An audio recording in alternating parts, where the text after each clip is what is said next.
Guys, welcome back to my channel. How are you doing? I hope you are doing good. Would you trust these doctors with your life?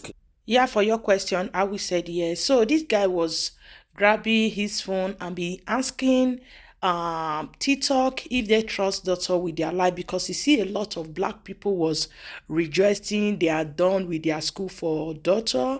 So this is really not acceptable, because you see them, they are black. That's why I think you grab your phone and be asking question if they trust doctor with their life, because some people are there, they just finished their school, they don't know what they are doing. Let me put it in that way. But here at the stage, people have to stitch.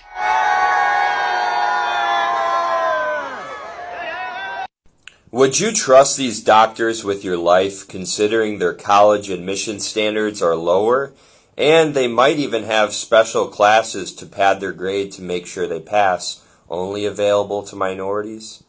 Now, that's not to say that none of these doctors are qualified. I'm sure some of them are. But are you confident that every doctor in that room got there by merit, that they have the work ethic, the intelligence, and the impulse control to do their job properly? Those doctors are celebrating their achievements in the white coats that they earned, while you sit at home in a fucking sweatshirt. If you have an issue with black doctors saving your life, I suggest you stay home and die. It's your body, your choice. I like how quickly you turned stitches off on your video and I had to stitch somebody else in order to do this. Would I trust those people with my life? Fuck yes. Would I trust you to hold my drink? Fuck no. Stay mad. Die mad about it. Your whole ass racism is showing. Seriously. Indubitably, especially since when black patients are treated by black doctors, those patients experience better health and lower mortality. But also because if it wasn't for black doctors, everybody be dead. Dr. Daniel Hale Williams performed the first successful open heart surgery in 1893. Dr. Solomon Carter Fuller translated Alzheimer's work from German to English in the early 1900s. Dr. Charles Drew discovered that it was easier to bank blood plasma than store whole blood. Dr. Jane Cook Wright discovered that you can monitor the effects of drugs on cancer cells using patient tissue instead of laboratory mice. So would I trust my life with that room full of super melanated, highly educated, often imitated, never duplicated, extra elevated room full of geniuses? The answer, an unequivocal yes. Now cue the music. Dr. King would have lived if he'd have had a black doctor. Another satisfying racial moment. Thought he ate. 125% yes. And that's because the first time that my pain, my story, what I was going through was actually heard and affirmed, and there were steps in place to make sure it didn't happen again, was with a black woman doctor. First time I ever got an IUD in, because I didn't want to take the pill because I was forgetting it and I didn't want to have children, I was in the stirrups for an hour and a half in pain, with a room filled with white nurses, white doctors who just kept bringing in more and more doctors to try to figure out why the IUD would not go all the way up into my uterus. I was in a lot of pain, but I have a high pain tolerance that even the nurses were like, I don't know how you're not screaming, because I would have given up by now and gone home and said, I'm going to do it later. And this was my first ID experience. So I had no frame of reference between like, is this supposed to happen or not supposed to happen?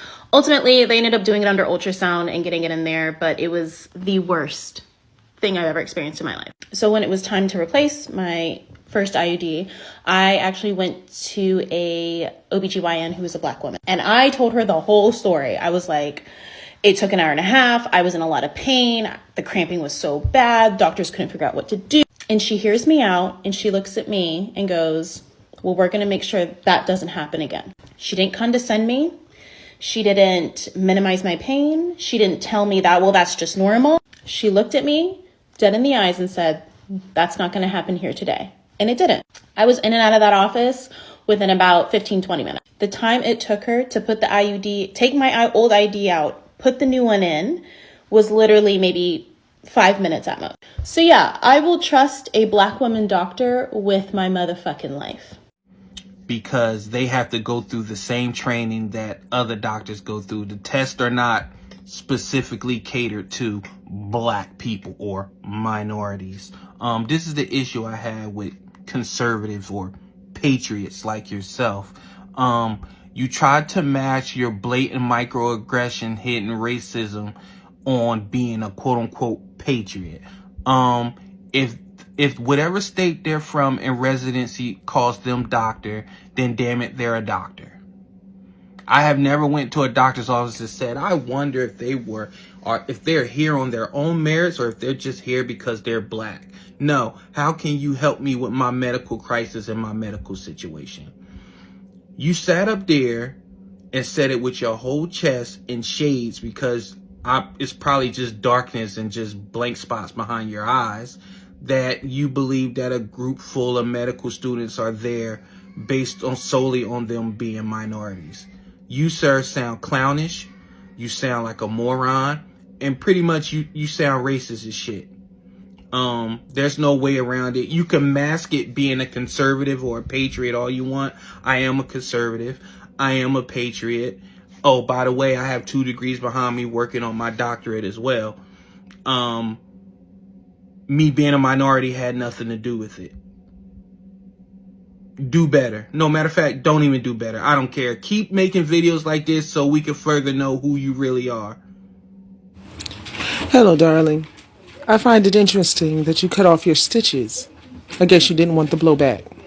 But I'm not here to pick fights. I'm here to simply answer your question.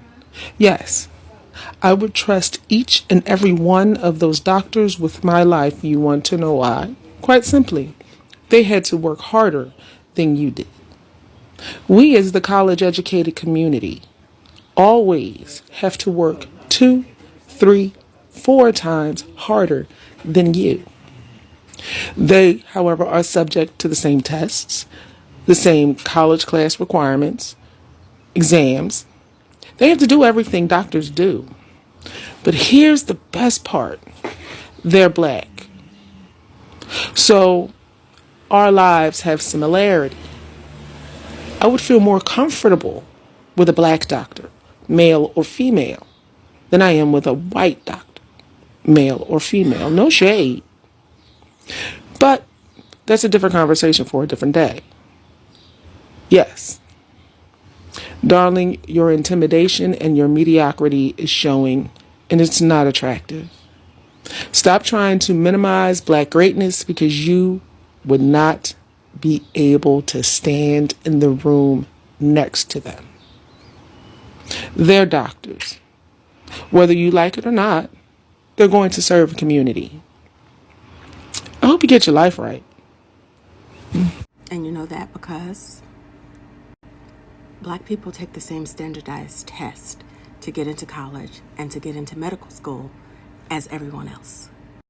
And they might even have special classes to pad their grade to make sure they pass, only available to minorities. No such thing.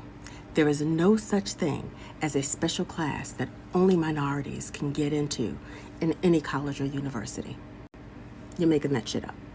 To say that none of these doctors are qualified, I'm sure some of them are, but are you confident that every doctor in that room got there by merit, that they have the work ethic, the intelligence, and the impulse control to do their job properly? Absolutely. I would trust every single one of them with my life, because this is the one thing that I do know. Daddy didn't buy their way into school. They got there because they worked hard. They succeeded because they studied and they worked hard. And they have to take the same qualifying exams that anyone else has to take. So yes, I trust them. Now crawl back under your rock, Patrick. Yes. There have already been so many good responses to this video with really relevant stories. But here's a story about my ex. My ex does not have an IVC. You know that main vein that runs from the legs to the heart? Yeah, he just doesn't have one. Because of that, when he was 22, he got deep vein thrombosis, blood clots, through both of his legs. Bad. To the point where he almost lost his legs. His legs were turning purple, blue, all sorts of nasty colors. And we went to the ER many, many times before it got diagnosed. They kept saying, oh no, that can't be it because he's too young. You want to know the person who diagnosed it? The person who finally figured out what was wrong with him as he was dying? A black doctor. We may no longer be together, but a black doctor saved his life. That sticks with you. The reason why a lot of white doctors were able to support themselves through medical school is because of the financial affluence and privilege of their families. Considering that it's a lot of white doctors out here who are the literal product of legacy admissions to high-ranking medical institutions, and taking into consideration the amount of white doctors who are the subject of a plethora of lawsuits ranging from malpractice to sexual misconduct to ethics to collusion and, yes, medical racism. In terms of my care, if I had to choose between Dr. Rebecca from the Michigan suburbs and a dude from Brooklyn who looked like me, I'm going with the guy from Brooklyn who looks like me. Piss off. Yeah. I have nothing to add. I would trust those doctors. Anybody know where they're at? Are there some in Florida? Because I'm looking for a new doctor. I trust no doctor with my life. I trust the Almighty Father to touch the doctor's hands, to touch the doctor's heart, to touch the doctor's mind, to touch the doctor's bedside manner. I don't know who to trust. I didn't go to school with these people. I didn't see their grades, and I didn't go through their classes with them. So, no man holds the scalpel on me. The Almighty Father holds the scalpel on me. And that's it. And that's all. Yes, I would. Studies have literally shown that black doctors are essential to the black community, especially black women. Speaking of black women, I went on your page. All you do is attack black people, especially black women. Tell me you're racist without telling me you're racist. Literally, all you do is get on here and spread your ignorant biases and pass them off as facts. I'm just calling a spade a spade. Another thing you did was question their merit as if they don't go through years of rigorous training and coursework in medical school. I'm willing to bet that these black doctors have accomplished way more than you ever will in your entire life. While these black doctors are celebrating their accomplishments, you're at home complaining about them. Straight up loser behavior. And to my black doctors, congratulations. Don't let some proud boy wannabe downplay your success. Another major flaw in your supercilious video is that you still somebody who went to Yale, a prestigious Ivy League school who would more than likely toss your application. Please make it make sense. Yeah. Yes, I would. Next question. Do I trust these doctors with my life? I don't think I have had an easier, more emphatic yes in my entire life. Because despite your little belief that it's just affirmative action that got them there, I'm not sure if you're aware of how this works, but they had to complete high school. They then had to apply and get into college in order to complete that undergraduate degree, and then had to go on to take something called the MCAT. The MCAT is a standardized computer-based program which does not recognize affirmative action and is arguably the most difficult higher education entry exam that you could ever take. And they had to pass that. They then had to apply to a medical school where they then had to get in and pass medical school and complete phases 1 and 2 of the medical licensing board program before they had to be matched with a residency. And then they had to complete that residency to satisfaction while simultaneously working on their PhD so that they could present their thesis to a board who probably didn't look like them in order to be awarded that doctorate and have the opportunity to be called doctor. And they did that with every obstacle and hurdle and adversity we could put in their way. They still did it. Rather than taking the moment to share in that joy and revel in their victory, you saw a wave of faces that didn't look like yours, and you were scared. And you decided, why don't I farm fear instead? Something that group of individuals has that white people will never know is community. We band together out of the fear of other people doing well instead of actually recognizing people for their differences and their success. This is why I will always trust them with my life, because they value life. I would love for these people to take care of me. I would put my life in their hands. Absolutely. 100%. Do you know why? Because these people have had to work so much harder just to gain the respect of their colleagues, to gain the status, the prestige, the education. Maybe not every one of them, but for the vast majority of them, I'm sure, have not had it as easy as you would have. And I am sure you are referring to affirmative action, which is a form of equity, bringing people up to the same playing field, which, had it not been for affirmative action, some of them may not have gotten the opportunity that they've gotten today.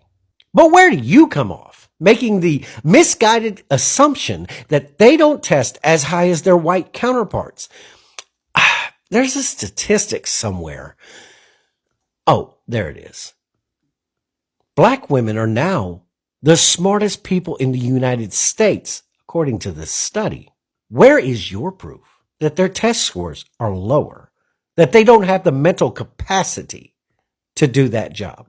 There's always people like yourself that discount Black people as a whole, as an entire race. You automatically assume by the skin color that someone is not quite educated. Just maybe. Next time, don't focus on people based upon their skin color. Stop making wild assumptions that you cannot back up. And maybe you should put your trust in a dentist, a personal trainer, hell, a dermatologist. Just a thought. Stitch back to see what that racist piece of shit had to say, and what Naya's response was, because it was, but I'm going to take this opportunity to introduce you to the two most outstanding doctors I have ever had. And Oliver's snoring, you know, as usual. First, my orthopedic surgeon. Now, when I first started to go to this group, everyone recommended this one doctor. He came so highly recommended. Like 5 different people were like, "You've got to go see this doctor. He's amazing. He's wonderful. He's so sweet." They could tell me how cute he was. I'm like, okay, I don't care, but okay, whatever. So I go to see this doctor. He looked at my x-rays, walks into the room, sits down and goes, "Well, I mean, your knee is shot and you need a new one, but you're too young to get one. So I don't know what you want me to do for you." So cue me, quite taken aback, going, "What?" I was like, "Well, okay, what do you mean I'm too young to get one?" He goes, "Yeah, we don't recommend you get them before you're like, you know, for another 10 years at least. So you need to figure out how to hang in there." Meanwhile, I was basically living in bed. I would sob to get up to try to walk in the morning. It was so bad. I had done my research on non-surgical options before I went. So I said, "Well, what about that coxcomb, the rooster comb injection I've heard about?" He goes, "Well, what's your insurance?" And I told him, and he goes, "Okay, well, yeah, they'll probably do it for you. And yeah, it'll give you some relief. Do you want one?" And I'm going, "Well, yes, I would. And what about things like physical therapy?" "Well, yeah, physical therapy will also help because I can order you some if you want." I'm just sitting here going, who's the fucking doctor here? But anyway, so when they ordered my shot and they called me to tell me it was in, I told them I do not want that doctor. I want a different doctor. And I had chosen one because the group had like 12 different people in it, all men, mind you. And I chose the one and I said, "I want to see this doctor if he's available." And they were like, "Yeah, he is." And yes, we can transfer the meds over. So I went in, I met with him, got his approval, but he sat down and said, "Well, I mean, yeah, your knee is bone on bone and you've got bone spurs, and yeah, it's pretty bad because of the damage to my right leg. I put too much weight on my left leg and destroyed my left knee." And he said, "But because of the situation," he goes, "if you want a knee replacement, I'll do it for you as long as you understand that's not the norm, usually reserved for like athletes." And I said, "Well, I'm 6'1" and fat and have a bad right foot, so here we are." And he was very kind and he was very sweet, and I didn't even feel the shot. Second is my bariatric doctor. He came highly recommended. Absolutely loved him. He was kind, compassionate, funny. Personally would come in and check in with each of us. Personally taught every one of the pre-surgical classes to us. Would take us each aside and make sure to check in and make sure we're all doing okay.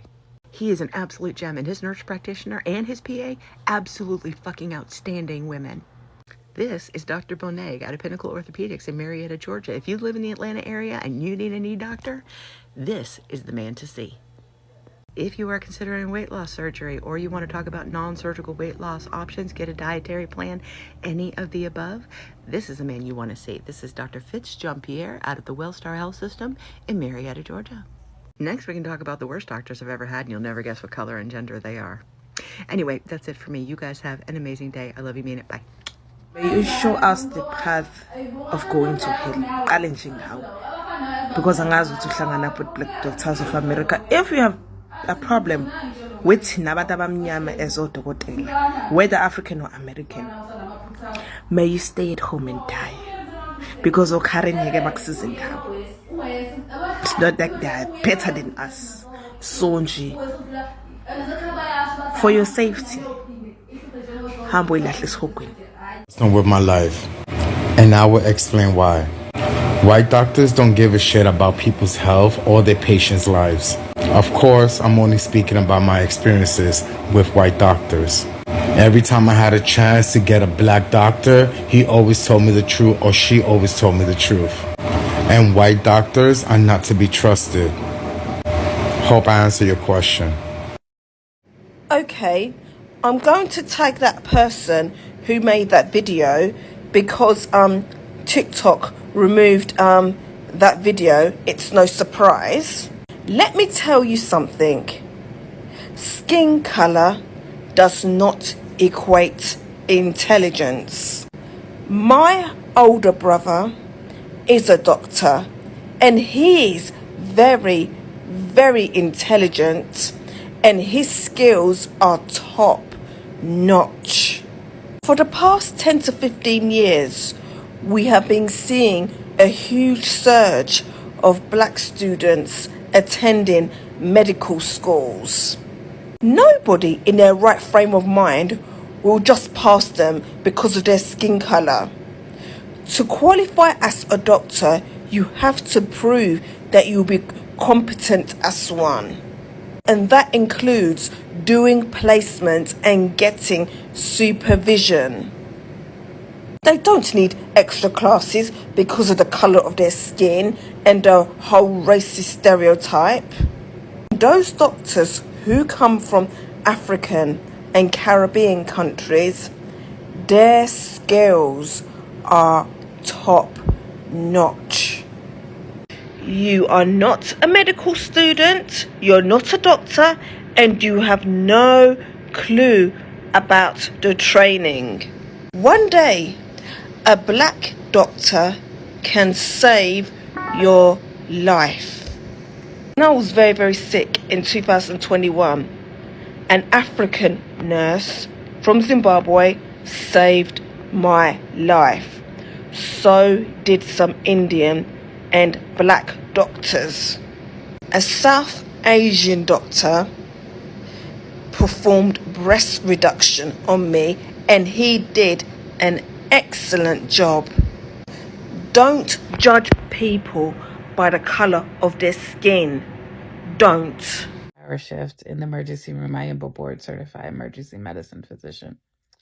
And I don't normally talk about medicine on my page, but I could not help be so proud and excited to see faces that look like me go through so much to get to where they are, and proudly graduating from medical school, only to see this piece of human excrement basically saying that they were not qualified, questioning their qualifications, capable, whether or not they're capable, solely based on their skin.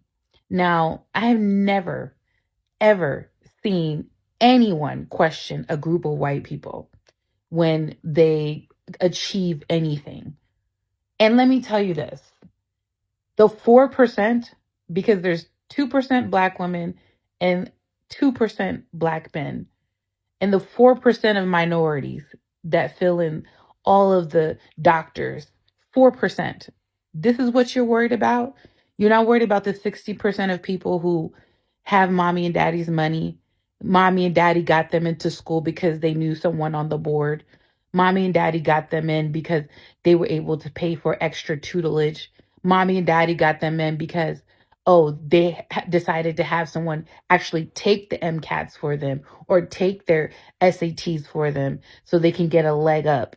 Mommy and daddy got them into school when they have terrible grades themselves. So give me a break. Most people who get into college have some type of assistance, but no one bats an eye. No one says anything. They had the whole, I don't know where it was in California, where all these people were illegally getting into college. It was a big to-do thing, even down to all these celebrities trying to get their kids in. And let me tell you, they're worried about the 4% of these people out of all the 100%. It's disgusting. It's disgusting. And this is the type of patients we deal with. This is the type of people who come in and question me based off my skin. And when will it end? When will it end? You worried about me, but yeah, I can't tell you how many people I see that don't look like me get in because they not off the sweat off their back by somebody else. Trust me. I could tell you stories, but I won't. drug addicts, people sneaking doing coke, people drinking, and no one's saying anything. They're getting away with it because of the color of their skin. But not me. Not me. I couldn't get away with any of that.